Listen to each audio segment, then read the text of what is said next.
All right, so the market is green after yesterday's FOMC, and in today's video, I'll be explaining exactly why, giving you a full breakdown of what occurred and my outlook for the next couple of weeks.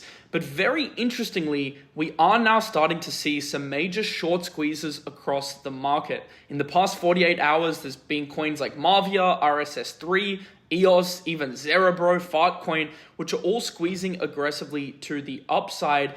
And this is a trend that I actually expect to continue to occur. And in today's video, I'll be explaining exactly why. And then I'll be pointing you towards some other setups, which I think also look primed for some short squeezes in the market. It's a very interesting market dynamic right now, which we are going to unpack.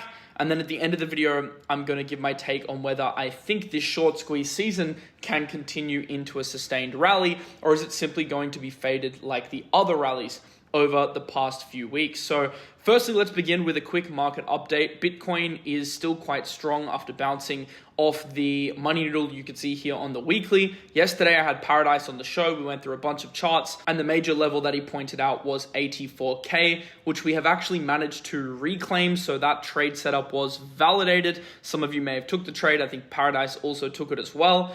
And as long as we hold above 84K, there could be some short-term relief continuation for markets, because this is a key level that we deviated below, and now we are starting to hold above, at least on the daily. And as Bitcoin is holding above, obviously many altcoins are starting to look a little bit more green. Obviously it's not a full-blown alt season, but it is some much needed relief after a few weeks of downtrend.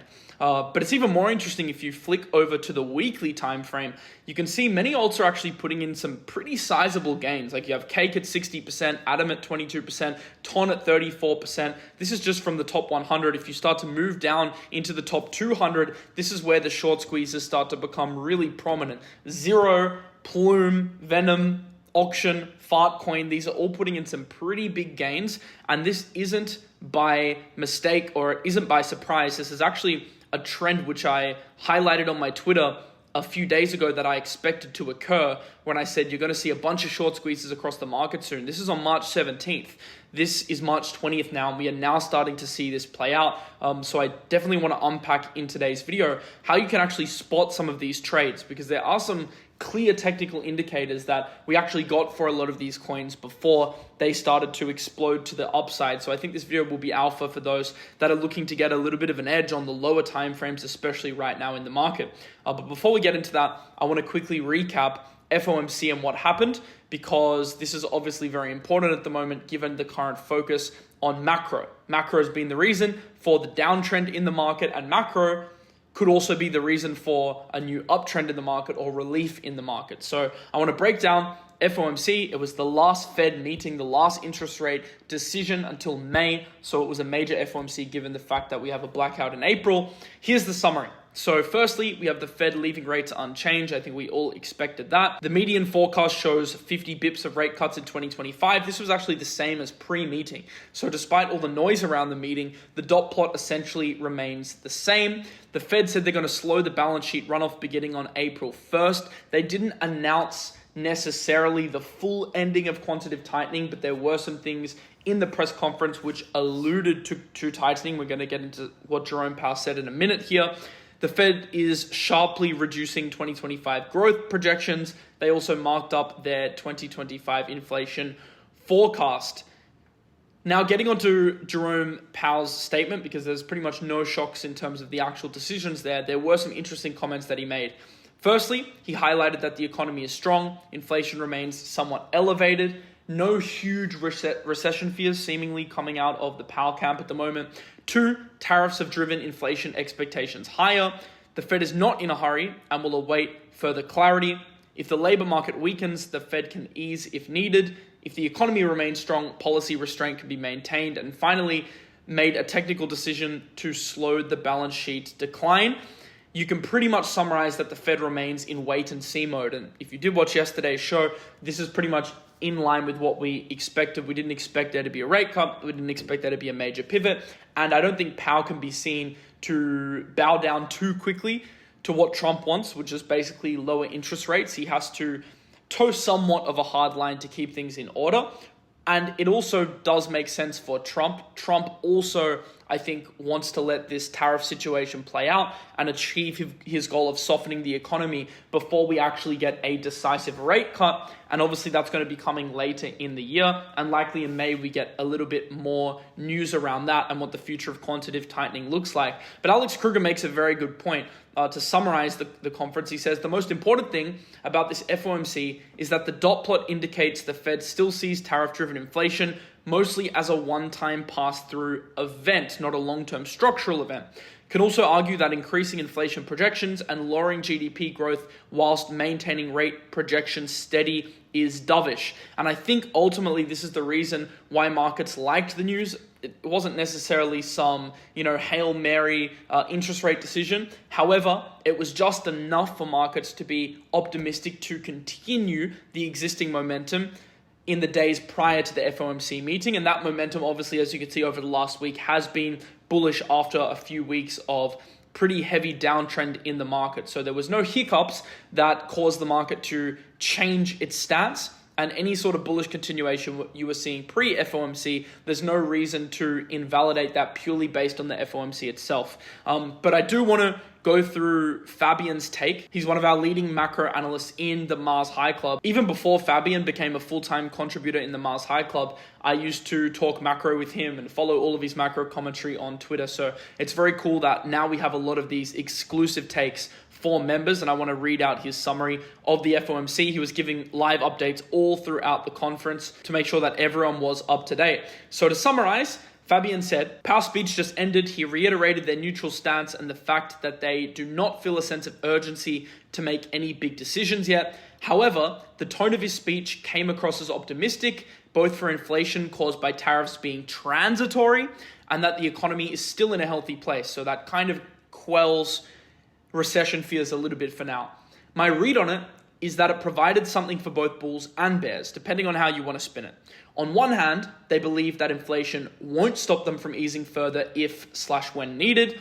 But on the other hand, it is contingent on inflation being transitory, and if it proves to be sticky, then they risk being behind the curve. At the end of the day, it falls on the economic data to validate or invalidate either view now. I think that in the short term, it probably doesn't change what markets were going to do anyway. That's the point I made before. It didn't really put a block to the relief that we were seeing. So far, the relief bounce for equities is underway, and FOMC didn't seem to get in the way of it. Now we just look for price action to signal in the short term. If I had to guess, I think equities see some more relief in the coming days and weeks. Be aware that there is a large options expiry on Friday, which could cause some volatility and weird price action at the end of the week.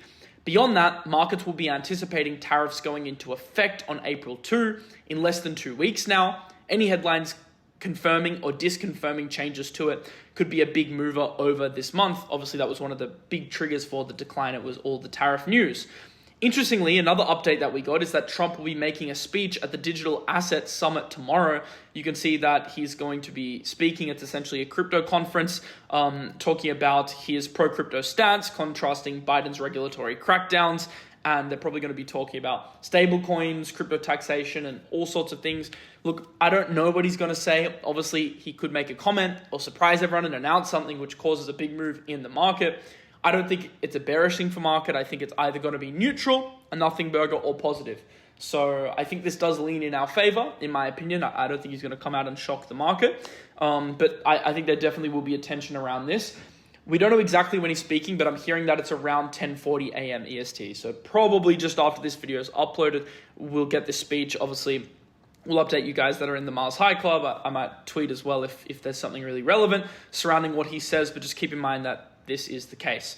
So to summarize, there wasn't really any major hiccups from FOMC. There was some slightly hawkish things. There were some slightly dovish things. Overall, I think it was either neutral or a slight net positive, and clearly the market's reaction is really what matters. It doesn't really care. It's continued to grind slowly higher. We've seen a bit of relief on equities, and we've seen a bit of relief across crypto as well. But what I really want to talk about now is this short squeeze season, because right now we are seeing some pretty crazy moves across alts just squeezing seemingly out of nowhere, where they're, after weeks of downtrends, putting in massive 40%, 50%, 60% candles. It's actually quite nuts. And this is really, especially for the low time frame traders, where I think there's a big edge in the market right now.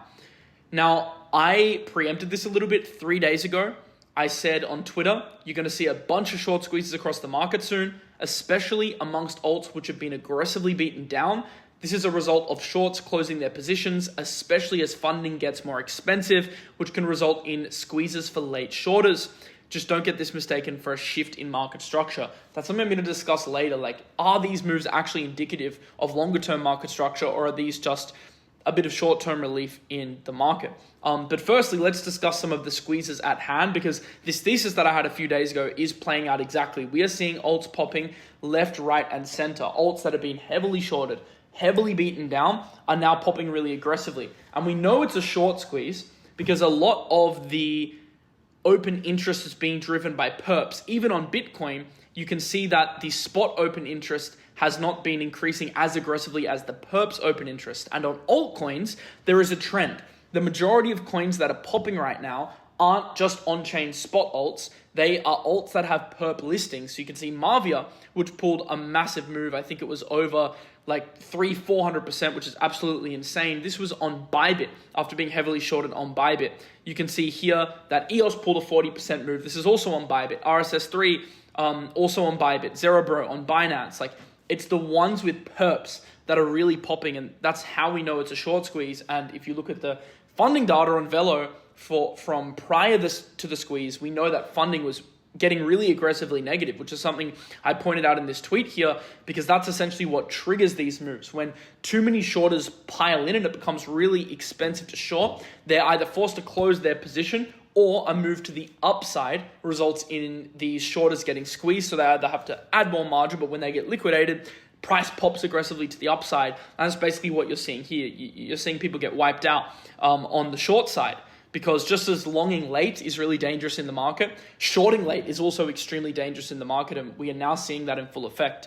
Looking at some of the price changes across the market, you can also see that there are a bunch of seemingly random coins which are pumping. Now, a lot of these coins that are pumping the hardest are the ones that have been beaten down the most, like ZEREBRO, FARTCOIN, GRIFFAIN, these AI coins which have perp listings. These are the ones that are aggressively running.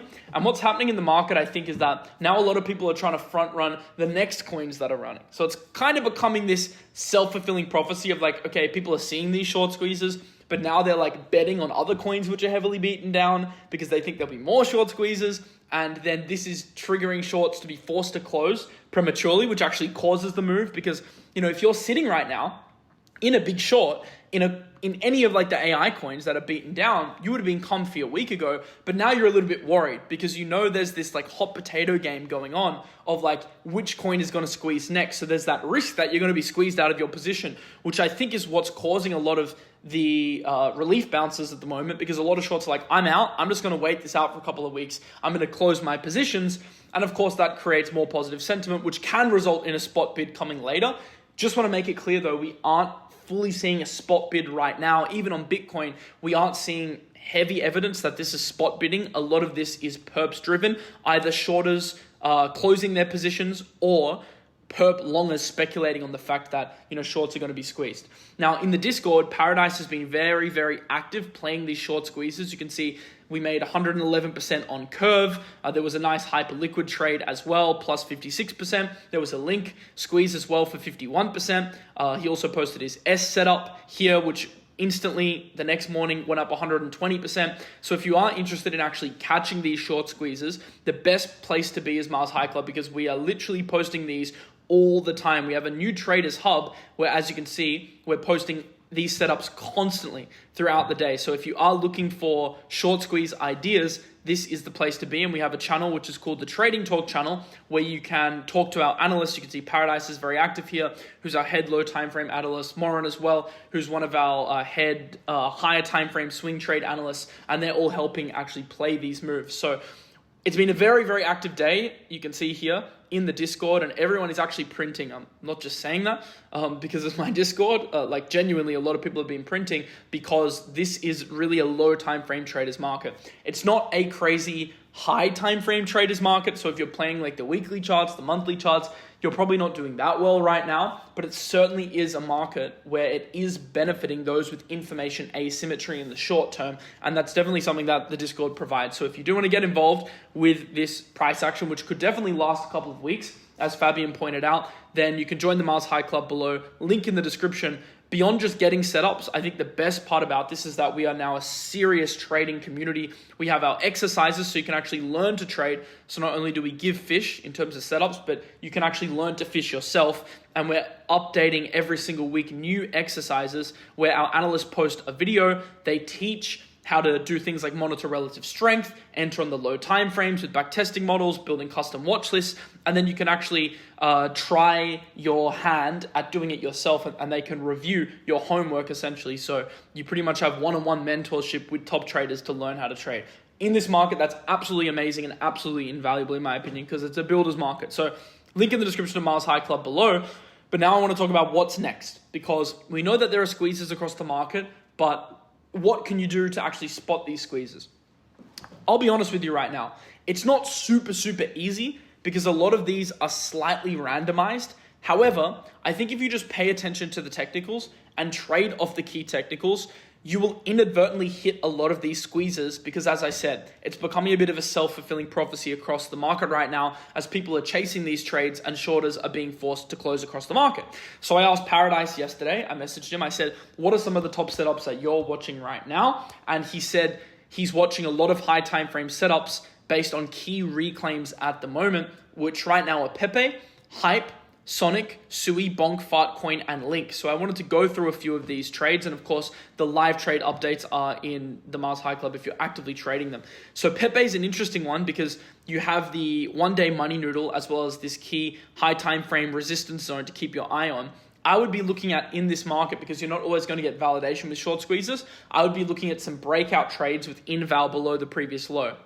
So on PEPE, there's a clear trade that could be brewing here. I'm not giving you stuff that's already happened. I'm giving you preemptive stuff right now because I think that's where I can give you, the most alpha instead of just stating the obvious. Like MAVIA's already done a huge pump. FARTCOIN is an interesting setup as well. Obviously a heavily shorted coin, but it does still have a strong community. And you can see here that it is starting to break a very key money noodle on the daily, which was respected both ways in the uptrend and the downtrend, as well as a potential high time frame reclaim in play right now as well. And many of these AI coins are actually exhibiting similar setups. It's interesting, even ZEREBRO is now starting to break above the previous 1 hourly high zone. And if you want to shift timeframes a little bit to, let's say, the daily here, you can see that it's now approaching significant daily resistance levels, which could easily take it back up to 0.7. It's at 0.38 right now. So I think even ZEREBRO can keep squeezing higher just because A, it's a bit of a meme at this point, ZEREBRO, and also it was heavily shorted. So, people are now either being, as I mentioned, forced to close or they're just speculating on price action to the upside. There are also a few fundamental altcoins which are also exhibiting interesting price action. One of them's Morph, where you can see here it's looking very similar to FARTCOIN. You have this money noodle and high time frame resistance level reclaim setup in play. As Paradise pointed out, these are the main setups to watch at the moment. You want to be looking out for the high time frame reclaims because even if you do see squeezes, for example, at least you also have some technicals to play off. Otherwise, you're essentially just gambling on random squeezes. And it's okay if you want to do that, but I would prefer to take a little bit more of a technical-based approach. So I'm not, playing a risky game in trying to just time random squeezes. So this setup actually looks really good. I also want to touch on the fundamentals because it's been a little bit since I actually talked about the AI coins. But right now, my major focus with AI coins are on the coins with strong fundamentals longer term. And I'm also looking for not like the AI agent plays, which were a bit of a bubble in January. I'm looking for top pick and shovel plays across the market. So although Morphware has a good technical setup, you can play purely based on the TA. I also think there are strong fundamentals behind it because of their underlying business model. It's actually very interesting. Basically what they do, and these are some of the more compelling AI plays in my opinion, because AI energy is really a bet on AI because obviously AI is very energy intensive. So basically what they have is a hydroelectric dam in Paraguay that they utilize for mining Bitcoin at a significant discount. So the way they have their setup is that they get a an extreme discount on mining Bitcoin, which enables them to make a profit due to the energy arbitrage that they're utilizing, and they're putting that profit back into buying back A, the token, and B, more GPUs. So if you think about it, if you're able to mine Bitcoin very cheap over time, you're constantly making profit on the spread. They just use that money to buy back more hardware, and that makes them even more money to keep buying back their token. So I do like, fundamentally speaking, tokens over the long term that are actually real revenue generating and actually have buybacks on the token. I think in a market where a lot of fluff is going to go to zero, it's very important that you're in coins, if you're going to hold them long term, that actually have sustainable business models over the long term. So that's a major prerequisite that I'm looking for right now when holding spot stuff. Obviously, you can trade anything you want, right? But when it comes to holding spot stuff, that's important. And that's one of the reasons why I still like Morphware in this environment. Even though it hasn't been great for the AI coins, you can clearly see on the chart, structurally, it looks better than a lot of other coins. And that's not because there's a big squeeze, because I don't even think it has big perp listings. It's mainly because the fundamentals are strong and there's actually buybacks going on. You can see here, they continue to acquire GPUs. So I wanted to give you a quick update there. And in future videos, I'm going to dive even deeper into utility, because especially AI utility, I think it's a very, very, very strong candidate to come back later in the year. Like, we've seen a lot of the fluff now being eradicated from the market, a lot of meme coins, a lot of, AI agent fluff. But what we're seeing now, and this is why, bear periods are so important, are the coins that are actually able to keep building throughout this period and prove their models. If you can prove a model during a bad period, that's a major tick. A coin like Virtuals, for example, I think is failing during this period because they haven't proved their model that there's demand for AI agents in non-speculative environments. Whereas an energy pick and shovel play, well, they might have demand and they might still make money even in bearish periods. So they're not reliant on speculative capital to prop up their revenue. Whereas, a coin like Virtuals is. And even like, some of the Solana ecosystem stuff, it is very reliant on the ecosystem. Although I'm bullish on coins like Jupiter long term, because I think Solana isn't going away, there is definitely something to be said for reduced revenue during periods where there's less trading volume. So plays that don't really rely on that flywheel do interest me in this environment, because we don't know how long the spot bearish trend is going to last. And this kind of leads me to my next point, which is, remember, these short squeezes in the market, although I'm definitely trading them on the low time frames, we're definitely going to make a lot of money from them, and there's lots of short-term opportunity. These don't necessarily represent a shift in market structure. So short squeezes, as I mentioned before, are driven by shorts closing and then shorts getting liquidated. However, that doesn't mean there's an actual shift in market structure from risk off to risk on. A shift in market structure is when you actually have spot buyers coming in. And that's something that we haven't seen yet in the market, even on Bitcoin. So until there is some sort of trigger, and it will probably be macro, for spot buyers to come in and new speculative capital to come into the market, you won't see rallies sustain over a long period of time. So this period could last a few days. It could last a couple of weeks. However long it lasts, I'll be trading it. But don't get it confused for a full-on shift in market structure until there are strong variables in play which impact the demand side. That is very, very important right now. And I mentioned this even a few days ago before this short squeeze mania happened. I just said, make sure when it happens, you just don't get it mistaken for a shift in market structure. And that's one of the reasons why, honestly, if we get short squeezes that are crazy over the next couple of weeks, I'm going to continue to look to shift maybe even more into stables. I'll continue, because there's still some dust in my portfolio, right, which I've kind of been holding, waiting to get out of. This would be a great opportunity to get out of that stuff. And I think you guys can consider maybe doing the same. If you're holding stuff you're not really bullish on longer term, these can be great opportunities to get out. Like if you're holding ZEREBRO, you're probably loving this squeeze right now if you wanted to get out, because now, even though, the coin's badly down, now at least you're getting something, maybe a 2x on what you would have gotten before. MAVIA as well, you're getting like a 4x on what you've gotten before. RSS3, you're getting a 2x. It could even be a 3x soon if it keeps squeezing on what you got before. These are just examples, but that can happen across the market as well. So just keep that in mind. Don't be too rash to judge market structure, because remember, we're going to see when market structure breaks. It'll either happen or flips. It'll happen on a reclaim of 90K, the range low for Bitcoin, and this money noodle here. It'll happen on the first higher high on total 3. We haven't seen that yet. This is still technically a downtrend for alts. So until the downtrend becomes an uptrend, and likely there'll need to be a little bit of accumulation first before that happens, and before people feel confident coming into the market again, I'm not majorly changing my thesis on the market. I still accept that it's a downtrend, so I have to be risk off, but I will take some trades as opportunities arise, because there are plenty of trading opportunities at the moment, and I'll see you in the Discord so we can execute on some of them. See you in the next one. Hope you have a lovely rest of your day. I'll leave a link in the description to the Mars High Club below if you want to check it out and be a part of the community, and I'll see you later. Peace.